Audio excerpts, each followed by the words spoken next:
All right, hey guys, OFD checking in here. And if you watched my videos recently, I did a short kind of an unboxing on this watch.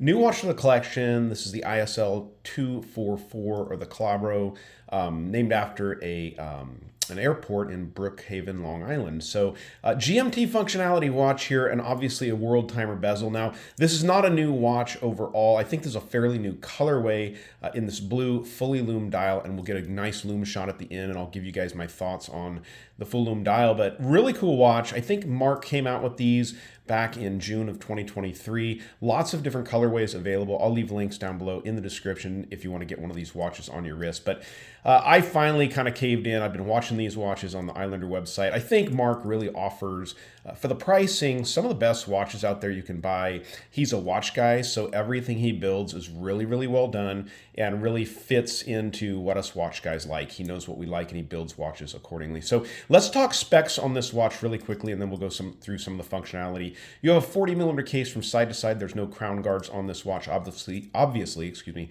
48 lug tip to lug tip. You have 14mm of thickness from the case back to the top of this flat sapphire crystal. And I do believe this watch is running 20mm lug openings on it. So good size overall. That 40mm case is going to fit most wrists very well. I wanted to get attention on the dial of this watch very quickly here. You guys can see it does have applied indices all the way around with small batons, and also the Arabics at the 12-3-9 position. Down below at the 6, you do have a date functionality. This watch is run on the Seiko NH34, so that's a collar GMT movement, not a true GMT, but a collar GMT movement, and it's the kind I'm used to be honest with you. So, but with the functionality of this world time bezel, which is kind of a static functionality, but I'll show you guys how that works here. So, screw down crown on this watch gives it 200 meters of water resistance.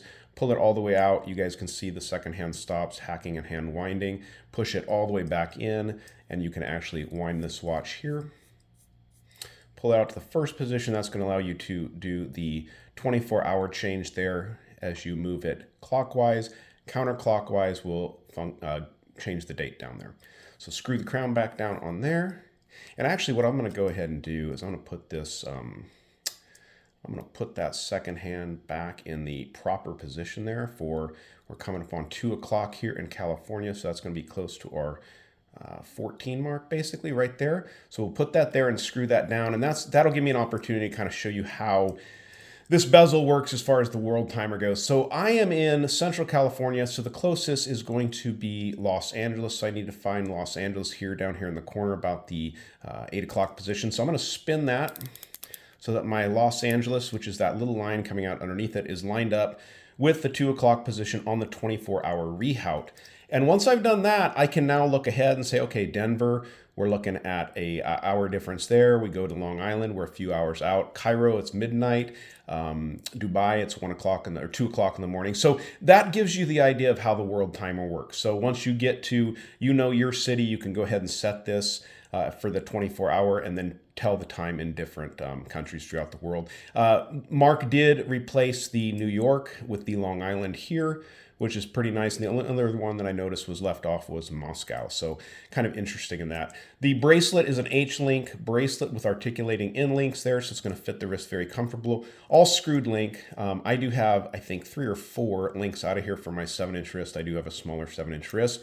Your standard 3 stage deployment clasp here with fixed or with milled bars there.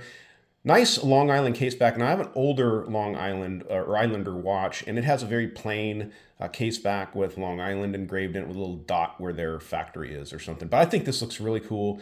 Nice looking case back with that Long Island logo as well as that lighthouse there. Crown is also signed here on the watch, polished with bead blasting in the middle of that logo there. You can see the sides of the case are brushed with this nice polished chamfer coming up just underneath the bezel of the watch. Bezel has really, really nice knurling on it. I think you might have heard before, 120 click unidirectional bezel. I'm a GMT kind of guy, and I really feel like GMT watches should have a unidirectional bezel, or excuse me, a bidirectional bezel, so that they can go both directions, especially with the world timer functionality and maybe even friction technology like they used back in the old days on the old Rolexes. But I do think it feels great, works great, does everything it needs to do. And with 200 meters of water resistance, you can take this one swimming, do pretty much anything you want with it. The watch is put together very, very well. Let's pause it for a second, get this watch on my 7-inch wrist, then be sure to stick around for that full dial Lume shot. All right, so here's the watch on my 7-inch wrist. Fits very well. You do have 3 micro adjustments down there on the clasp just to get it to fit just right. This watch weighs 180 grams on bracelet. It is a chunky, heavy watch, but it fits my wrist extremely, extremely well with this 40 by 48 millimeter case. 14 millimeters thickness is not too thick, and I just really love the way this thing looks. Now, one of the biggest reasons I picked this watch out was just because of the color of this dial. I'll be honest, when I bought it, I did not read that it was a fully lume dial. I wore this watch out of town recently, and the lume is incredible, but one thing I did notice, I have older eyes, and as this watch fades a little bit, the hands and the indices kind of blend in with the dark blue dial or the glowing blue dial in the background and make it a little hard to read. But for me, that's not a problem because I don't need to read a watch in the middle of the night, to be honest with you. I've usually got another form of time around to look at. But let's go ahead and get this one lit up. You'll be blown away by this lume. It is really incredible. But I really like the blue color of the dial. That's really why I picked it. But let's check out the lume on this one. All right, so sometimes I catch grief from you guys for not doing a fully dark lume shot. So a little blurry, but this is really how it glows. It's super, super bright.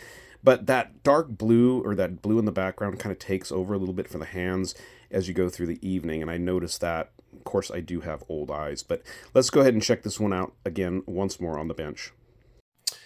All right, guys, so there you have it, the Calabro GMT from Islander Watches. This is the ISL-244 with the fully lume dial. It's a great looking timepiece, and for $329 plus shipping and handling, it's quite a bit of watch for the money. Again, Mark over at Long Island understands us watch freaks, and he really caters to us well and builds absolutely beautiful timepieces for us to enjoy at very, very affordable prices. So, all right, guys, you like the video, give me a thumbs up down there at the bottom.